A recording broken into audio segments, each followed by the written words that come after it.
Hi, everyone. Good morning. We're going to get started soon, so if everyone could take a seat, that would be amazing.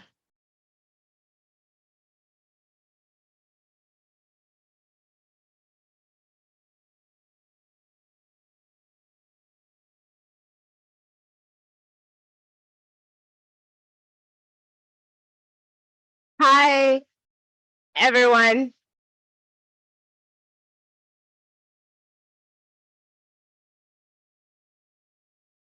Great.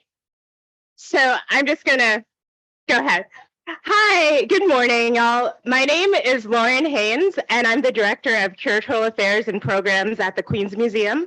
I am also proud to serve on the Board of Trustees for AAMC and the AAMC Foundation as Vice President of Fundraising. If anyone wants to talk about fundraising for the AAMC, find me. Happy to chat about it. I am truly excited to introduce today's first panel, the Curator in Public Art. This panel will delve into the role of the public art curator in our field today, and among other things, its relationship to the museum model. The panel was organized and is moderated by Brooke, Kamin, Rapaport, Artistic Director, and Martin Friedman, Chief Curator of the Madison Square Park Conservancy here in New York, where she has curated some amazing exhibitions over the years with really a truly fantastic slate of artists. She was commissioner and curator of the United States Pavilion at the 2019 Venice Biennale with the exhibition Martin Puryear, Liberty, Libertà. And in 2017, Brooke founded the Public Art Consortium, an annual national gathering of museum, sculpture park, and public art colleagues to discuss the growing field and possibilities for collaboration. I have had the pleasure of attending that gathering since 2017, so I know we're for a really great conversation this morning. I will also just give a shout out for an annual symposium on public art that happens that Brooke organizes as well. This year, it will be on June 2nd at the SVA Theater, and the topic will be transforming public art from 9 a.m. to 12 noon. And joining Brooke in this morning's panel are three impressive thinkers with a range of experience in public art. And Brooke will definitely go more into their bios. So I'm just going to mention their names. Iwona Blazwick, Allison Glenn, and Ken Lum. So please join me in welcoming our panel.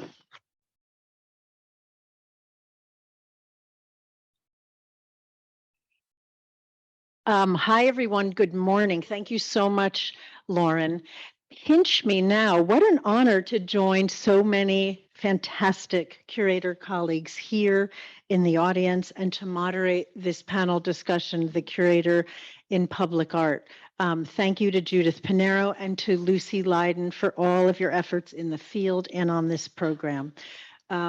I am the Artistic Director and Chief Curator at Madison Square Park Conservancy here in New York, as Lauren mentioned. And I was also a curator for 13 years at the Brooklyn Museum and the Department of Painting and Sculpture, Contemporary Art. And I was a guest curator at the Jewish Museum here in New York. Across those years, so many of the lessons that I learned have been transmitted or questioned in my role as a curator of public projects.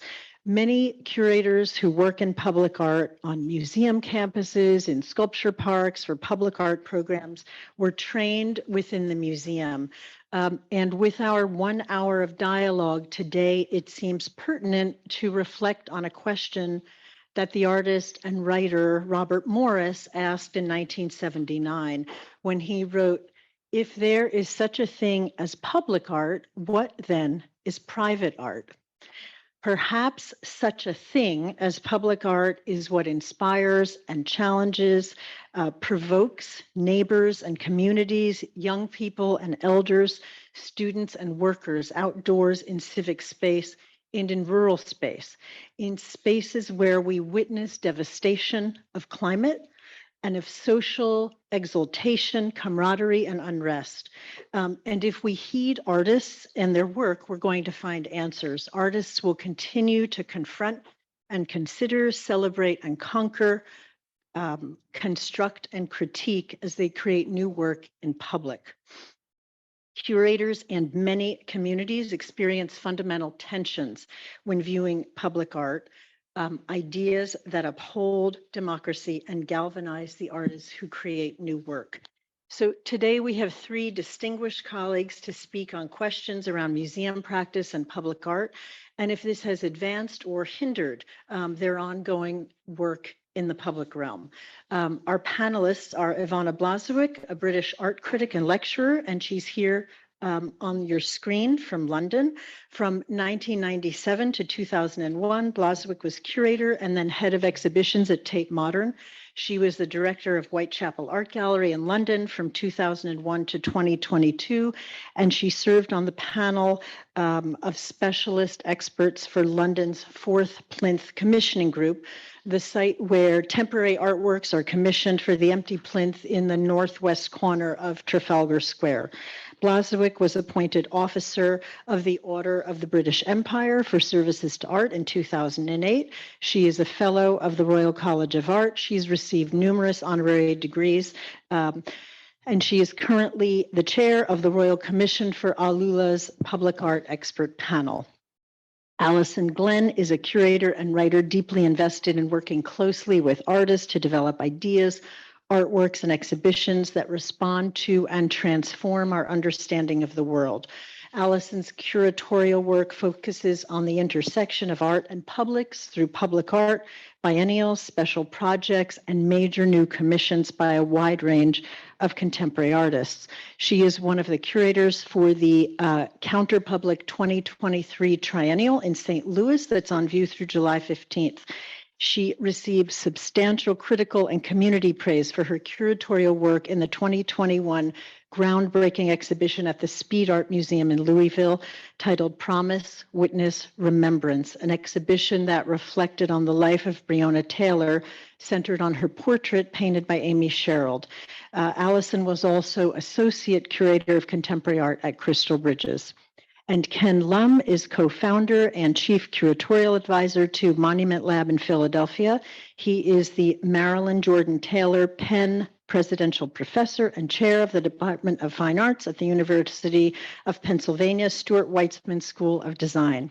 Lum was project manager for Okwe Enwezor's The Short Century Independence and Liberation Movements in Africa, 1945 to 1994. He was also co-curator of the 7th Sharjah Biennial and Shanghai Modern. He is an artist. He's exhibited widely, including the Sao Paulo Biennial, Shanghai Biennial, Documenta 11, the Istanbul Biennial, Moscow Biennial, and the Whitney Biennial in 2014. He has published many essays and realized permanent public art commissions in Vienna, Vancouver, Utrecht, Leiden, St. Moritz, Toronto, and St. Louis. So each panelist is going to start with a short presentation on how museums should treat the public space on their campuses or outdoor areas adjacent to the institution or within the town or city where they're located. Should museums bring work onto the facades of buildings or niches to the street or to neighborhoods and into communities in new ways? And I've asked each panelist to share one example, how this has been effective or where this practice conceptually, politically, or socially has failed. And what is the curator's role in providing leadership, theory, and practice on how works of art can respond to impact or inspire civic placement? Iwona is going to lead us off. Thank you. Hello, everybody, and I'm so sorry not to be able to join you in person, but greetings from grey and drizzly London. And I wanted to start with a quote from a philosopher called Timothy Morton, who says, "All art is ecological." I'm working at the moment in a place which is going to become the hottest place on Earth within about 30 years. And is heating at a faster rate than anywhere else on the planet. It's in the Middle East. And I can't show you anything yet because it hasn't actually been manifest yet. But working on art in the landscape, so not in the city, not in the civic realm, but in the rural realm, I'm working in a desert, and I'm a desert groupie. Deserts I find very compelling, but on maps, they often look like blank spaces, and they're often described, if you look at maps of Southwest America, for example, as badlands or wastelands or empty quarters. But in fact, they're full of life, human and non-human. And when I was invited to take part in this event, I've been thinking, as we all have, I think, how we curators and artists, how have we contributed to the climate crisis? And what should we do about that? So when we have the opportunity to commission art in the public realm, who or what should we be responsible to? Obviously, as curators, we're responsible to the artist and to a number of different stakeholders behind commissioning.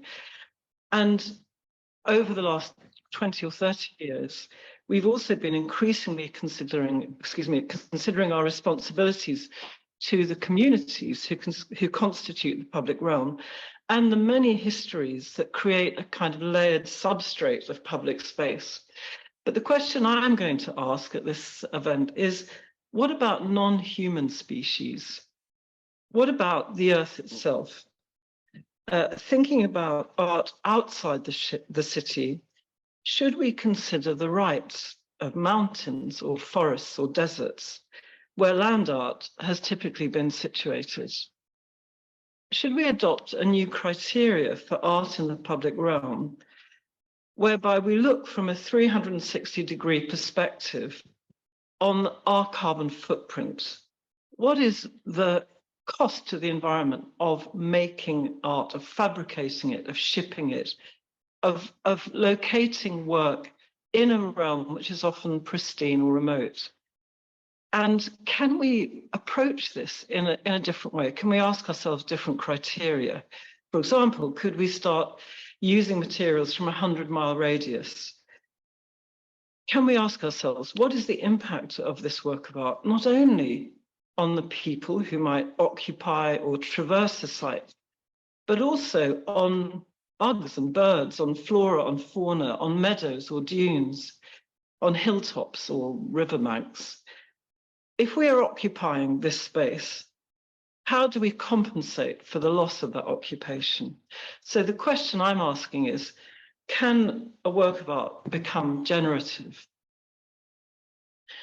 So I've devised with a whole team of people a different, perhaps, series of criteria for commissioning art in the public realm, where we're thinking of it, yes, in terms of community, also in terms of heritage, but perhaps most signally in terms of environment, and how that work of art evolves in regard with sensitivities to different kinds of holistic ecosystems. I'm working in a part of the world which has very little contact with modern and contemporary art.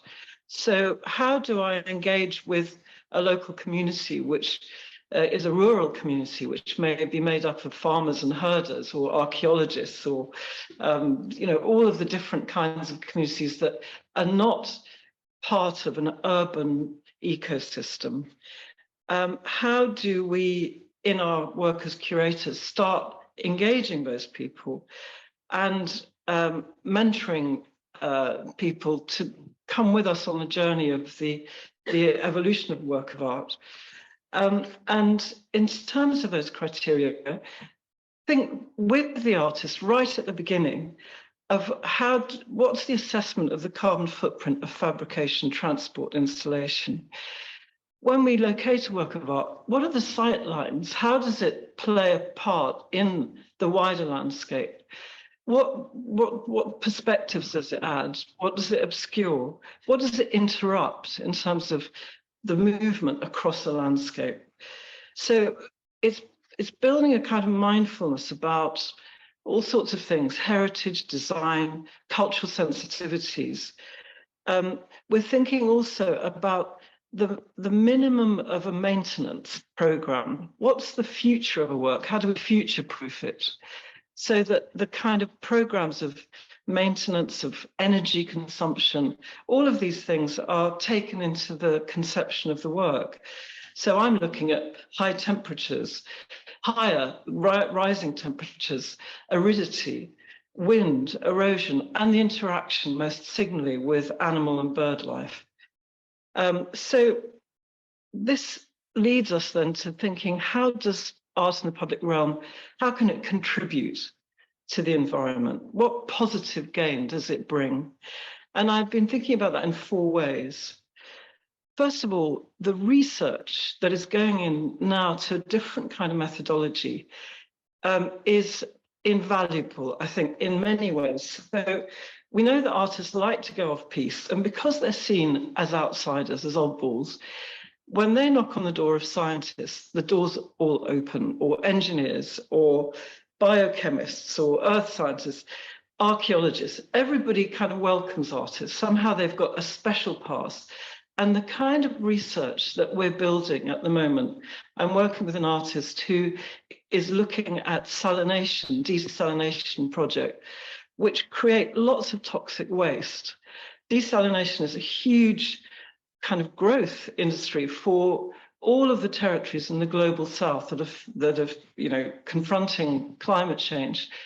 And she's using that waste to create a structure that will be part of her sculpture. So can we share that research? Can we then contribute that to architecture or to the wider realm?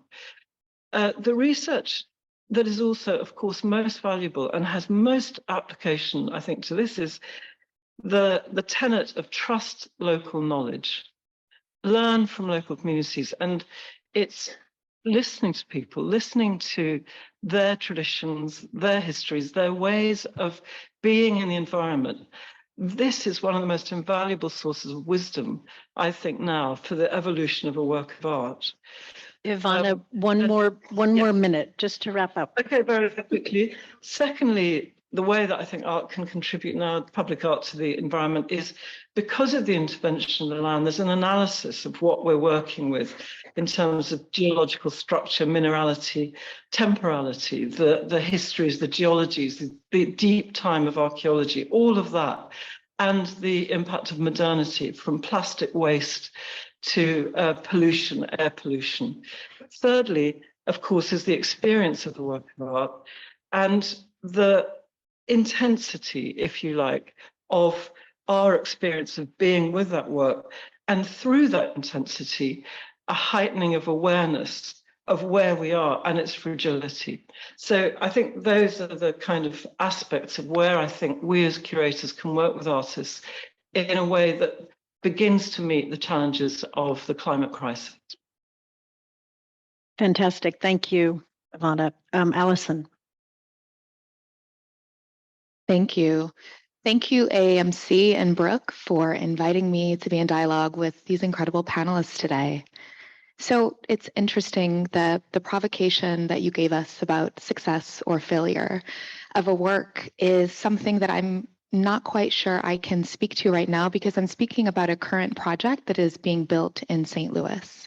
So I've had the pleasure to be co-curator of a triennial in its 2nd iteration. And I was invited to work with 2 museums in a neighborhood in St. Louis. The first, the only project I'm going to talk about today is one that's situated at the Griot Museum of Black History.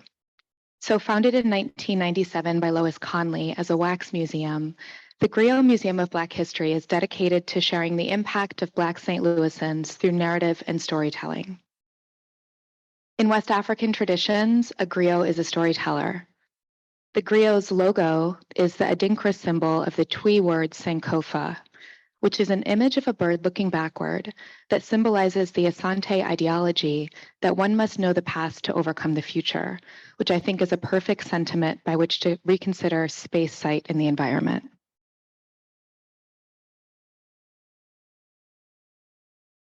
The griot's position in the St. Louis Place neighborhood is really a precarious one. So the neighborhood is mixed use, and you can see here from this map that it is about a mile from the former site of Pruitt Igoe, which is a Minoru Yamasaki designed federal housing development that is indicative of how quickly promises of progress led to decline, due largely by decisions made by city planners and legislators to not provide adequate support for the communities that live there. And then across the street is the future site of the National Geospatial Intelligence Agency's main campus. And this is a governmental defense campus that acquired the land by eminent domain. And so these things were really in my mind when I was meeting with the museum and speaking with their founder about what might make sense, what kind of artist or work might make sense for this space. So when Lois bought the building that houses the griot, she also bought a few lots adjacent. And really, I can see from her vantage that the vast open urban prairies that emerged from the divestment in the city became sites of possibility. So when she bought these lots, she wanted to she had the vision to develop a sculpture park. And around the time we first met, I was thinking about this work by David Adjaye, the Asase works, and Asase is Tui for earth. These are rammed earth works that are created by materials sourced locally to where they're produced. There's a strong connection between home, storytelling, and architectural history in these recent works by David Adjaye. The conical forms he developed were he developed them during the pandemic when he returned to his ancestral home in Akwapim, Ghana, to build a country home for his family. So this is a sketch that he developed for Asase 3. I invited David to consider what a public work might look like, what one of the Asase sculptures might look like in the St. Louis Place neighborhood, and asked him to consider the museum, its mission, and of course, the location. So with Asase 3, he has uniquely disassembled the kaleidoscopic maze-like sculpture seen in previous works. Its curving fragments, as you can see here, are positioned across the outdoor lots adjacent to the griot. Asase 3 is rooted in a deep memory of what a place or a sense of home can mean through fragments of architecture and its geometry. Comprised of rammed earth sourced locally from across Missouri, and actually during the excavation process when we were pouring footings, we uncovered red brick and incorporated that into the structure, which required a bit more time for us to get it right. And that was a big part of this commission. It's a permanent public commission, is getting it right. So the form and materiality are a nod to the earth-based architecture of West Africa, such as the Atibile Royal Complex in Burkina Faso and the walled city of Agadez in Niger. Rammed earth creates layers of materials that echo the geological strata of the Earth's crust. Aligned with cosmic notions of renewal and rebirth, earthen walls are both an indicator of the structure's location and an anchor to its surroundings. With the ambition to encourage social engagement and interaction, Asase 3 reimagines a world where individuals from disparate walks of life harmonize in shared experiences. So you can see here, this is a rendering of what the final work will look like. Sited outside of the griot, the sculpture acts as an invitation, dissolving the perceived social barriers of many museums, to hopefully instead embolden individuals and passers-by who may normally shy away from cultural institutions to engage, explore, and convene with a material that deeply resonates with their collective memory. Thank you.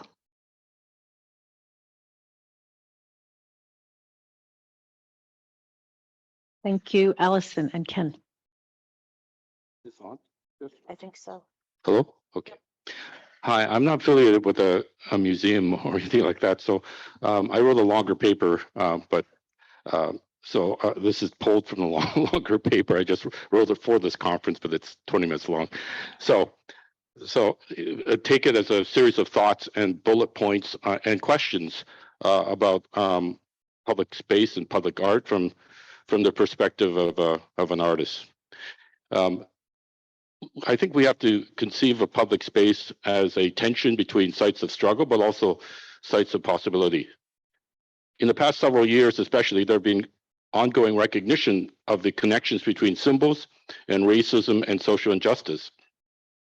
But it's also important to explore what are the connections between symbols and systems of justice. And related to this question, perhaps an even more important one, what will be the new forms of memory and meaning in public space? Public art is often problematized by contesting definitions of public space, public ownership, public representation, public interest, and the public sphere. Is it even possible for public art to satisfy all these public demands.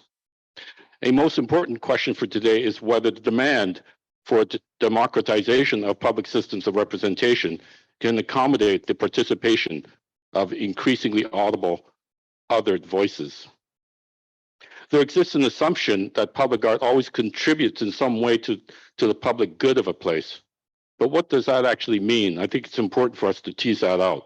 What do we mean by a common good? Who gets to define what that means? And is such an assumption even true? Such an assumption owes something to the indeterminacy of public art as a term. It is as much a relative term as a universal one. As such, it is a term that is assumed to be all things to all people. Thus, public art is often used to evoke collective memory, but it is also used to shape collective memory, for better or for worse.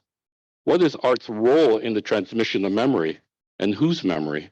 How can art transform an unacknowledged or suppressed memory to an articulated memory that can become part of a greater cultural memory, with the caveat that collective memory can change over time?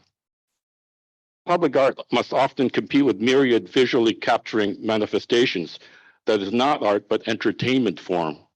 The arc towards amusement and spectacle is being played out in terms of public art competitions, where public space solutions teams comprised of designers, engineers, architects, and design-focused artists are favored against artists who may approach public art from a more disjunctive approach. These are just some of the problems facing public art today, and I don't have definitive answers to these problems. What I try to do whenever I am involved in curating a public art exhibition is to pose a series of questions that elucidate some of the difficulties that confront the enterprise of public art. In no particular order, here are some of the questions I always ask myself. What players are involved in the realization of a proposed public art? What are the problems posed by mediation when players can have conflicting and often compounding interests? Who ultimately does the project of public art serve? What kind of public or publics is constituted by the work? The public, in quotations, is both an idea and a reality. It is a complex term and never monolithic in even the most seemingly uniform spaces. Yet the public must be thought of as a negotiated term by both the artist in the exhibition and the curator. In what ways can public art activate a space? What narratives and histories constitutes a public art site's sociality? How can a site become a possible node of embodiment for artistic experience? To whom does the public artwork claim to speak? Is the public artwork open to multiple addresses and contradictory readings? What are the subjugated histories of the site, including the changes in the way histories themselves become subjugated? Think especially of subjugated histories as it was experienced within a public realm, whether it be in this moment or in the past. Think also of the changes in the ways in which histories are themselves subjugated.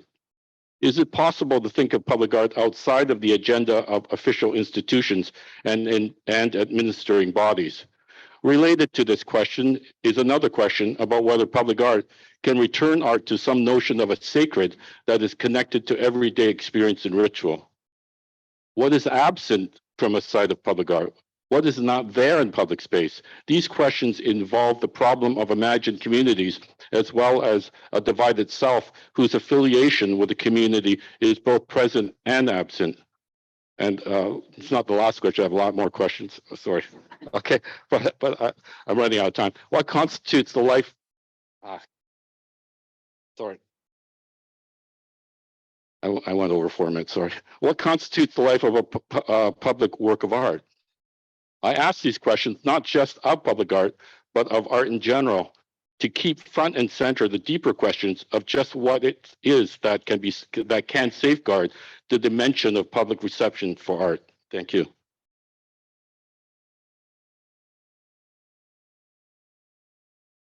Important and pressing ideas and questions, Ken. Thank you. So we've just heard three distinct remarks about discussing permanent and temporary sites of possibility for public work in the desert, in St. Louis, in conceptual space. And how does the curator define issues in public space? And also, who is the public in public art? So when works become public and leave the primacy and privilege and sanctioned indoor space of a museum or an institution, whose role is it to be the intermediary between artists and audiences? And how is that achieved? So I'd love each of you to comment on this, and then also talk about practical considerations too, through signage, social media, websites, public programs. And maybe you could share an example of your work as you've considered this question. Who would like to start? I'm happy to start. Great, thanks. I'm going to refer back to the David Ashe work. So when I was developing the proposal, first for the Triennial to approve and then for the Griot to approve, I wrote in a 2-year fellowship, and it was distinctly for a BIPOC candidate in St. Louis to be working with the St. Louis Art Museum and have the mentorship of their staff to understand what conservation and care of this work would need to be. And over time, this proposal was shaped by all of us, because we are all working collaboratively, and determined that we also should give the fellow the opportunity to think about programming. And the Mellon Foundation funded the 2-year fellowship, and it's a collaboration between the Griot, the Counterpublic Triennial team, and the St. Louis Art Museum. And the fellow has been working for a couple months in deeply engaged with the future of the sculpture, thinking also about the care and conservation, but how it will be received and how that can be shaped through programs. So it was really important, because this is the first permanent public work at this site, and it's in a neighborhood that is feeling the tension of rapid change, that there was care anchored to it. And so that is an example, practical and recent. Thanks, Allison. Ken, do you? Yeah. Well, when we, Paul Farber and I curated a monument lab for the city of Philadelphia in 2017, we knew we wanted to include the sweep of the city, geographical sweep. And so we did, we said we're going to have these installations in North Philly and other places where, penury is a big problem. And when we went up there, we were, to be honest, a little bit surprised, because people said, "Why are you here? The city, or any of people who are affiliated with Penn or any of these major institutions of the city, you never come up here. So why are you here?" Right? And they were right. So we felt like we were just kind of interlopers who were just almost like carpetbaggers going up to these areas. And so we knew we had to do a lot of work. And I think that part is the most thing that's often missing in terms of public art exhibitions. We didn't care whether people even came to see the work or not. Not everybody's going to like contemporary art, like that they might like the Philadelphia Eagles or something like that. And so we went up there. We said, we realized very shortly that we had to do multiple visits, right? Before, during, and even after. And I still go up to North Philly regularly to see people. And it's a lot of work, but I enjoy it. And we also provided food. That was really important, because people don't eat well. They struggle because they're working in multiple jobs and so on. So we very quickly rented tables and chairs at each of our sites and advertised, like, once a week, we're going to have food, like roasted, healthy food, by the way, like roasted rotisserie chicken from and rice and so on. And I think those types of things is just part of the legwork in terms of getting a community to be on board. And then every so often you can talk about art with them. Do you think that those practices, that museum curators could assume that, Ken, in their work?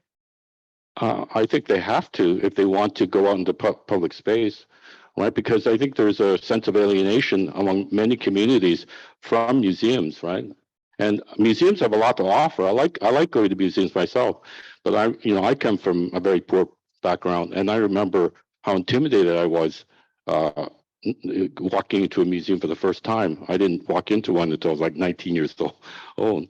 I didn't know anything about art, and so I think I actually think that's an easy way of developing relationship with the community. And I'm always amazed how little work is actually done in that direction by museums. Iwona. Oh, I think you're on mute. Sorry about that. Just going back to my experience of working not in the desert, but in the most urban of situations in Trafalgar Square in London. And the problem there is no local community. You know, that a lot of these major metropolitan centers evacuate at night. You know, there's great waves of commuters coming in and out, there's workers, there's traffic. Very difficult to identify one constituency in these huge situations. And, you know, as our cities are getting bigger and bigger, I think that's quite typical. And so the struggle there was with the Fourth Plinth Project, who do you identify as your public? And how do you get that level of engagement? And so in a way there we had to sort of think nationally, and it's clear that what people really respond to is being seen and being heard. And the way that we were able to approach it, where there was such a kind of alien presence really, but no distinct community that we could directly address, was by getting people involved in the decision-making process. So we would have 4 or 6 shortlisted artists. We had maquettes that people could come and look at and vote on, and projects that we did on a national level to try and get people feel involved. And although competitions and votes and so forth, it's not trying to say that these works of art should be decided by committee or by some populist form of democratic voting, not at all. But I think it was just the opportunity to see works of art as they evolved and to feel that you could put your opinion out in the public realm. And that seems to me to be another way of engaging with people, is to make the process more transparent. So it doesn't simply arrive in public space, but people feel that they've been witness to the genesis of it, and that their views and their opinions on it are reflected somewhere, that there's a forum for that response. And does the responsibility for that, Iwona, fall to the curator or to the artist? And when do you bring in the artist, the commissioned artist, into this practice and the process?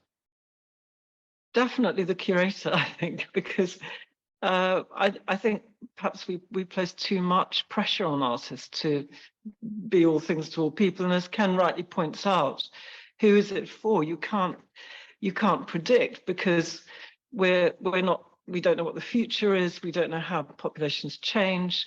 We're mostly working with very cosmopolitan situations where also there are hugely various degrees of comfort with contemporary art or even knowledge of it. So I think to ask artists to somehow be chameleons, to reflect all of this multi-perspectival context is impossible. I think all we can do is, in a very kind of candid and transparent way, is share the genesis of it, the conceptualization, the seriousness of it. And also where we can is to listen to people's stories and expertise as it might relate to the work of art. Allison and Ken, do you want to respond to that question about artists and curators? Well, I agree with Iwona, because at the Monument Lab, it's an art exhibition, but we didn't frame it as an art exhibition. We framed it as a kind of quasi something creative input exhibition, and I think that's also important, so that people aren't looking at, I'm talking about the non-art public, aren't just kind of looking at, oh, this is an art exhibition, this doesn't belong to me, right? And so and we had Monument Labs, literally a lab, set up these kiosks at every venue in which we had a work of art, and whereby we asked the public, like Iwona is saying, incredible input from people in terms of what do you think of the work, what do you think should be in place of the work, what do you think would be a better work. We didn't hold back on, we didn't filter out any questions, and then we also asked them what do you think is missing in terms of if you had to do a monument for your neighborhood, what would be an appropriate monument for your neighborhood? And we had, I don't know how many, we had like 70,000 respondents during the life of the exhibition, and then even then online it was well over 100,000. So I think that's just to say that it doesn't actually take that much for some impetus from the public to come into discussion. It actually takes very little, but it's incredibly rewarding. I think, Ken, what you both shared really gets to the point I'd like to make, which is it depends on the site and the relationships. Some artists' work is deeply engaged with being deeply engaged, and some are not. And, you know, my experiences with the recent Triennial, we're working at a very charged site with really charged histories, and the artists that I invited to work with me in this neighborhood are invested in those kinds of conversations, and therefore we're more forward-facing than perhaps a different situation would call for. Thanks. Talk about if there is a divide or a difference between a museum curator and a public art curator, and what can a museum curator who often works within the space of their institutions learn from or take from a public art curator about engagement, involvement with communities? Are there lessons there to impart and to share? I've spent more of my career collaborating with museums and working within them, but I did have the pleasure of caring for the outdoor sculpture collection during my time at Crystal Bridges, and it was incredibly freeing. I also curated exhibitions within the museum galleries, but the freedom that was found in working on the grounds and working collaboratively with a team is something that I really leaned into and really enjoyed during my time there. So I would say, you know, it's so uncontrolled and so messy to work in public space. And I mean that like physically, right? Like the kind of care and conservation sometimes can be a registrar's nightmare. And, you know, there's things that you can't control, like people will want to touch the work. So those are just practical things to think about. But I have found that the ways to be successful in thinking broadly about publics and engaging outside of more traditional or commonly held registers is to listen and to really decenter yourself as an authority. I found that to be incredibly helpful in working with publics and working publicly. Ken or Iwona, do you want to respond to that? Yeah. Well, I mean, museums have incredible advantages, and they have amazing resources and so on. So I'm not affiliated with the museum, but when we did Monument Lab, we were kind of affiliated with a civic institution called Mural Arts, which is often affiliated with the museums in the city itself, certainly with the collection. And so I think I don't think there should be a divide, but I think there is a divide. Let's put it that way. Don't think museums are, or maybe it's. I get the sense that museums are often straitjacketed by certain imperatives that have to do with, you know, this is what we've always done. This is how we've always looked at art. But I also often think that it's maybe good to even suspend the idea of doing a project as an art project. Like when we did Monument Lab, I'm an artist and we weren't calling it as an art project. We just said, we just want to do this because we think it'd be creatively interesting for the city.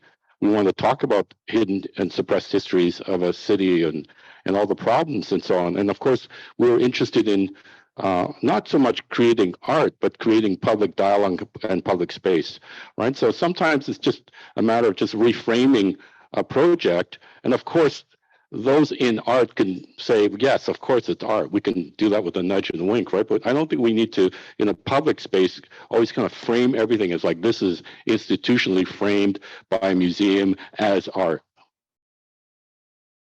I think though that one huge problem is that the wonderful thing about museums is that people enter of their own volition.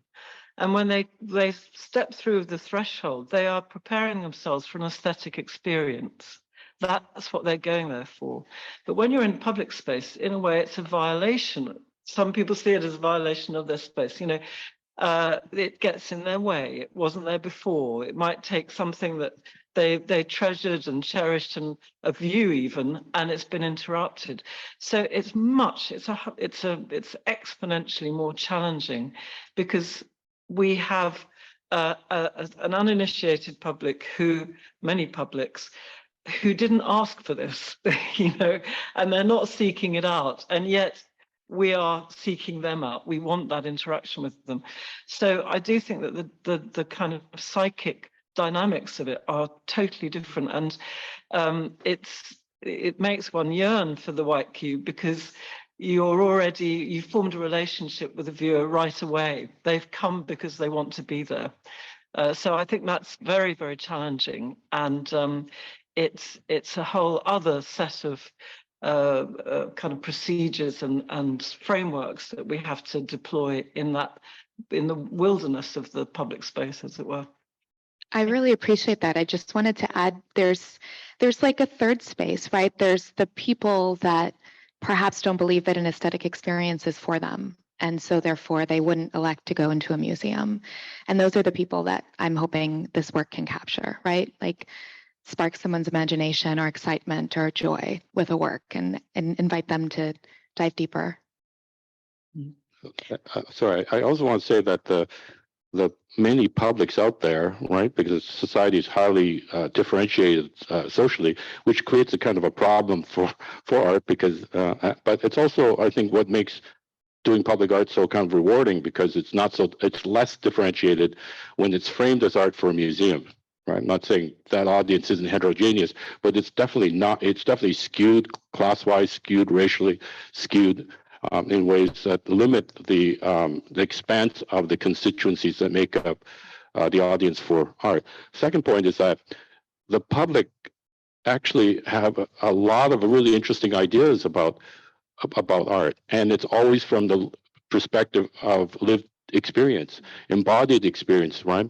And also, and it's intermingled with need and desire, and it's genuine, right? And so I think, it behooves us to really reframe the purpose of public art from the perspective, from the shoes of someone, of a diversity of people that don't know anything about art, right? But know a lot about the ideals, or at least let me put it this way, know a lot about the idealisms of art that interests me and Allison and Iwona and so on.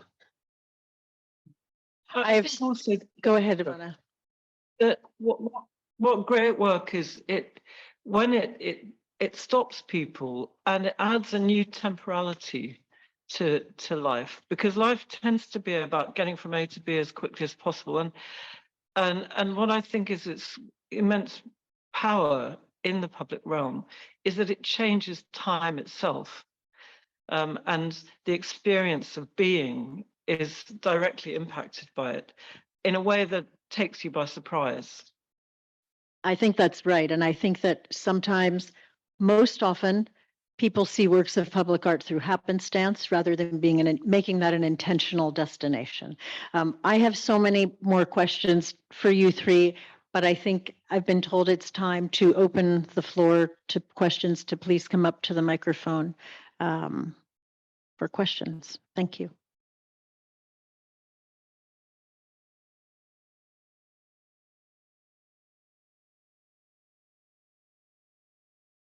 Hi. Hi. Thanks for the great, wonderful panel. I I wonder if everybody could speak a little bit by what you mean by permanent when you talk about a permanent installation. If there's, I think it's great to hear about the deep advanced study of caring for outdoor sculpture and public art, what of any kind. And yeah, I just obviously permanent has different meanings on different projects versus long term. Tell us your name. I'm Tricia Bloom from the Newark Museum of Art. Hi, Tricia. Thank you. Permanent versus temporary.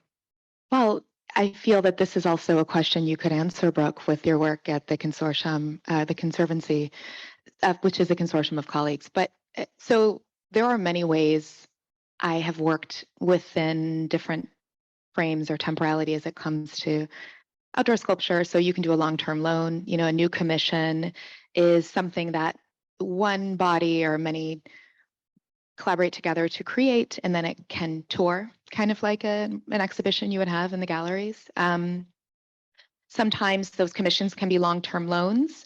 So a new commission that is a 5-year long-term loan, and then there can be active engagement with colleagues about the life of the work after the loan. A permanent work is meant to be there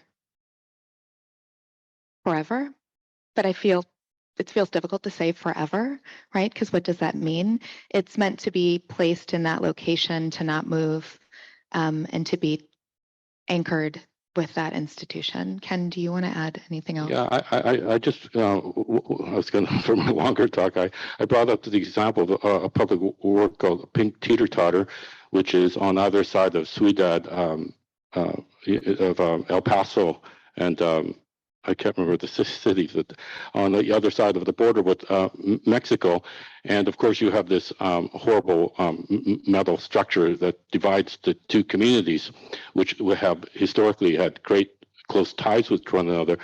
And these architects and artists kind of put these teeter-totters between the kind of perforated spaces of this wall so that people on both sides could play with this teeter-totter. And it only lasted 40 minutes before the security guards and soldiers, American soldiers, took it down, right? And yet, 40 minutes is all it needed to kind of reveal the truth to power in terms of this wall, right? So yeah, I don't quite understand the question because I think some works are longer, some works are shorter. One more point I would say is that it's a very romantic idea that art has to be permanent and forever, and so we need to also question that in terms of public art. When we see bronzes and so on, they look permanent because there's a lot of maintenance going to them, right? So it's we have to remember that if it wasn't for maintenance, they would look impermanent. They would start to decay and start breaking down. I think also that we could discuss those kinds of works which are entropic. So, for example, there's an artist called Jim Denovan, who's Californian, and he made a work in the desert which will disappear. And that's part of its concept. And I think that's another, post-Robert Smithson idea of something that gives in to the forces of time and erosion. And I think there's a beauty to that as well, that it might just very slowly disappear.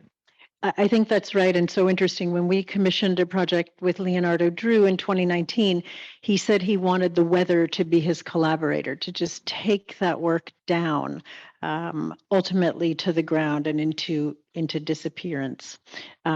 Question. Yes, thank you all so much. I'm taller than this.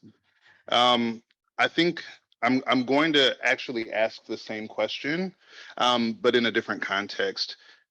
When we think about historical public landscapes, we're talking about the historical legacy of so many things, colonialism, specifically. When we talk about permanence and ephemera, and see, I wrote this down so I would have this right for you. Can you speak to the need to make something permanent, the benefit of when it's not, the impact of making the object on the artist? How does it impact relations with the public when it's not permanent, especially against these specific historical landscapes where we're all working against the actual structures that have oppressed or erased us? And then how do you find that impacts your ability to get funding and public support, specifically with temporary projects? Thank you. Great question. Tell us your name. I'm TK Smith. Hi, TK. From the Barnes. That's correct. Okay.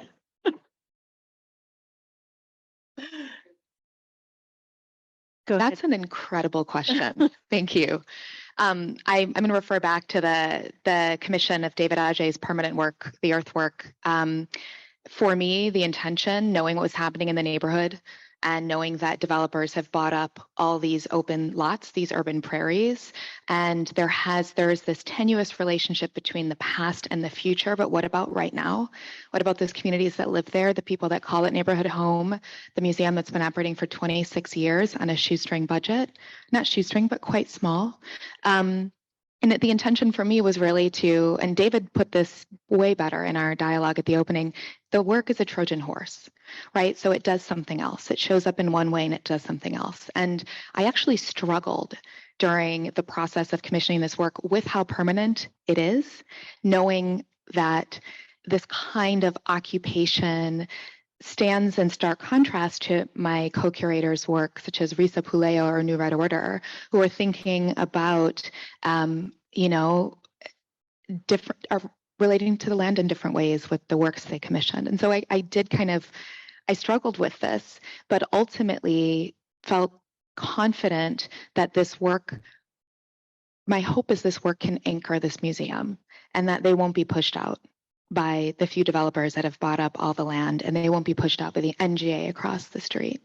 So the intention is really, it is to afford an opportunity for this crucial museum, which is the only Black History museum in St. Louis, as I understand it, or the only one that tells the history in this way, to occupy that site for as long as they wish. That issue, I don't think it's simply an issue between something that's permanent and something that's provisional or temporal. I think the problem is also that the thing that is more permanent, we attach greater importance to. It enters into officialdom more.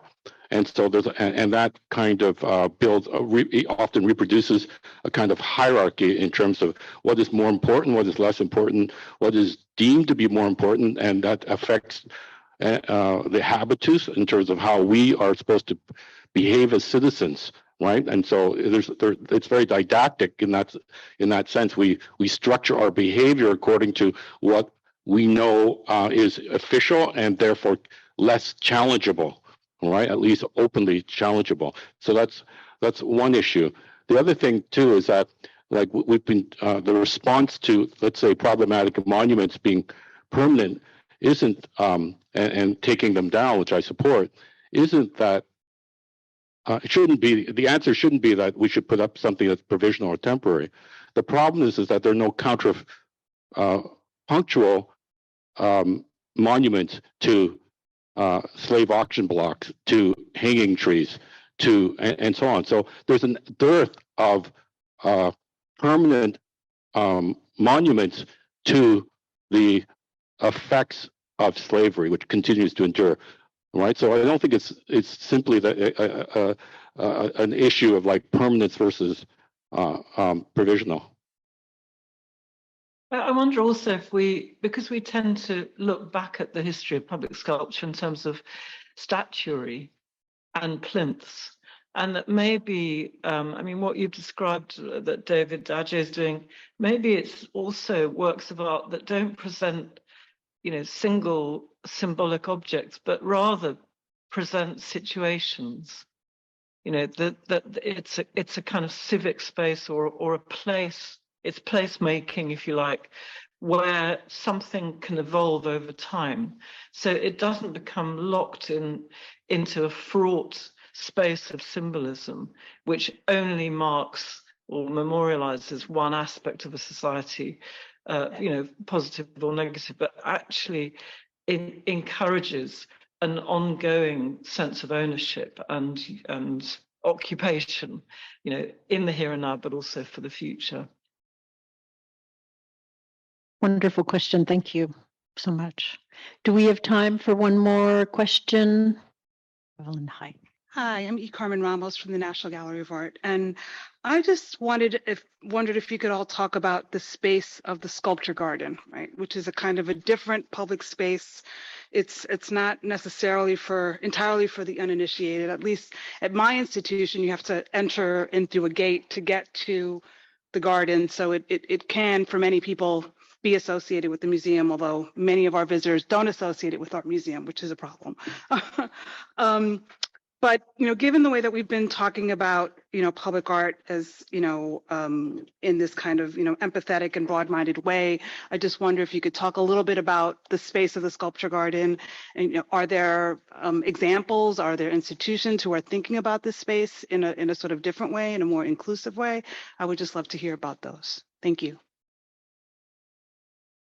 I'll respond initially and then ask all of you to. What I think happens oftentimes with museums with larger campuses or sculpture gardens is that garden space is often free to the public. So people can enter that space without having to cross a physical threshold, have someone look in your bag at the security entrance, and that you don't pay for it. So I think that space becomes a gateway into the institution and into museum collections, and also a forum for artists to show their work outdoors to a museum going audience, but the intentionality may not always be there in the same way by the viewer as when they're inside the institution. We've worked traveling a number of our exhibitions, for example, to the North Carolina Museum of Art. I think they have a 160-acre space adjacent to the museum in Raleigh that is part of the institution, but free access, walking trails. And that is a transformative space, I think, to bring new work, to bring temporary work, and they also show their permanent collections outdoors there. To me, that's a fine model that we should all look into. I don't really have much to add other than agreeing that, the gateway, as you've called the sculpture parks, are really remove those barriers to entry, like you mentioned. They can feel like freer spaces. They tend to also provide an opportunity for someone who maybe who would like to walk the trails, right? Who'd prefer that and is just enjoying the aesthetic experience of the objects in the landscape as the seasons change. But they do have this wonderful opportunity to call in an audience that might feel more comfortable with less barriers to entry. Well, public, the garden anyway, not necessarily a sculpture garden, but the garden was, I think, one of the first, if not the first, example that Foucault mentioned in terms of his short essay on heterotopias of other spaces. And I think that's worth kind of bearing in mind, even for a sculpture garden, that you have different constituencies going into these spaces and they consume it differently. They don't necessarily consume that space for art, right? They consume it because it provides a respite from the city, from their job, all sorts of things. And I think, and it's often a site for dreaming and desire. And I think what the sculpture gardens can engender, I think, is very important to keep in mind for an art museum. Yeah, maybe I could just add that I agree. I think there's a therapeutic aspect to those gardens, and also that they themselves have got historic contours and layouts, and they're not neutral spaces. They're not really open air galleries so much as a journey where you have different vistas and different points of reflection and this profound relationship with nature. So I think that they are places that certainly we discovered in Britain during COVID. There was an enormous appetite for those kinds of spaces, just as a way of kind of reconnecting with nature and with ourselves. Iwona and Ken and Allison, thank you so much for your powerful thoughts and ideas and concepts and processes and practices today in the field and going forward. And thank you all for the wonderful questions as well.